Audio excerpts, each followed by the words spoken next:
أعوذ بالله من الشيطان الرجيم بسم الله الرحمن الرحيم کلا لما یقض ما امره. اوس د دې نه خبره ده الله رب العزت فرمای کلا هرگز داسې نه ده پکا داسې نو لما یقض ما امره ندی پورا کړی دوی هغه چې حکم ورته کړی شو خبره خو پورا نه کړه الله په دومره احسانات وکړرس او دی هغه حکم خبره پورا نه کړه نو الله رب العزت فرمای بیا الله انعامات عشره ذکر کوي الله فلینظر الانسان مسئول ګوري دا انسان الى طعامه طعام خپلتا الى کیفیت طعامه الى کیفیت خلق طعامه کیفیت خلق د طعام ته ان صببنا الماء صبا الله رب العزت فرمای چې څنګه راړول دي موږ بوله را پر راړول سره څنګه راړول دي د وریځونو بو پر راړول سره یا داسې وایا ان صببنا الماء صبا الله رب العزت فرمای څنګه را نازل کړي دي او بوله را صبن په نازل اول سره یا څنګه را ورو بوله را صبن فرا سسرا پر ورولو سره ثم شققنا الارض بیا الله رب العزت فرمای بیا موږ سکو چوز مکلرا شقن پس سره پچولو سره فانبتنا نو چې وشقو نو بیا وچو نو فانبتنا را زرغونو بیا پدې کې حبن دانی وعنبا انګور وقضبا او بانسونه او سبزه دواړه معنی راځي وزيتونا او زيتون ونخلا او کجوري لکه دا هغه سيزونه الله ذکر کوي چې فائدې ډېر زیات دي وحدائق او باغونه غلبا ډېر ګرباونه الله رب العزت فرمایي چې ګرباونه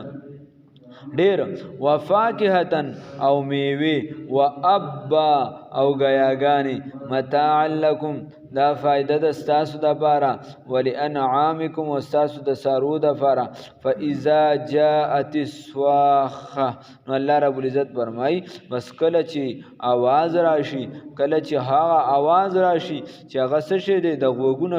کڼون کې نو یوم په دغه ورځ باندې یفر المرء پر یفر تختب دا بندا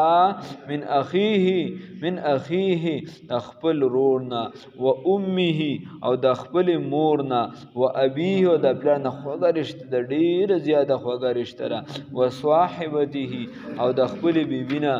و بنيه او د بچیانو نا لكل امرئ منهم دا هر یو د بارا د دونه با یوم ایزن په دغه ورځ باندې شأن حالت بوي یغنیه بے پروا کون کی یو حال بوي یو فکر بوي بس هر یو په خپل نفسي په وی زو کې په خپل خولو کې بډوب وي د هر یو د بار به د دونه شأن یغنیه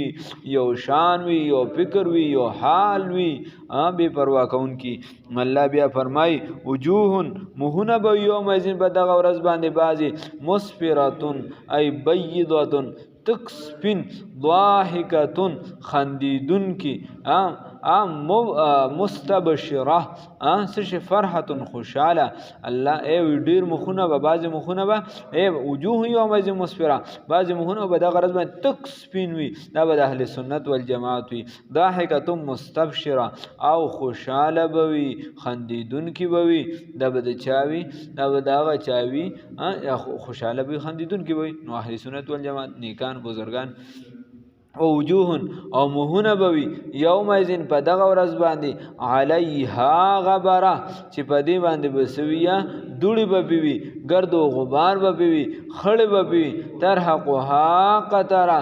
چې څه شي پټوي دی لرا تورواله ترحقها نو پټوي به دوی لرا قطرها قطره دغه قطره تورواله دغه اولائک هم الکفره الفجر الله رب العزت فرمای هم دغه شی دي هم دغه منکر دي هم دغه کافر دي هم دغه فاجر دي الله رب العزت موږ بچي په خپل فضل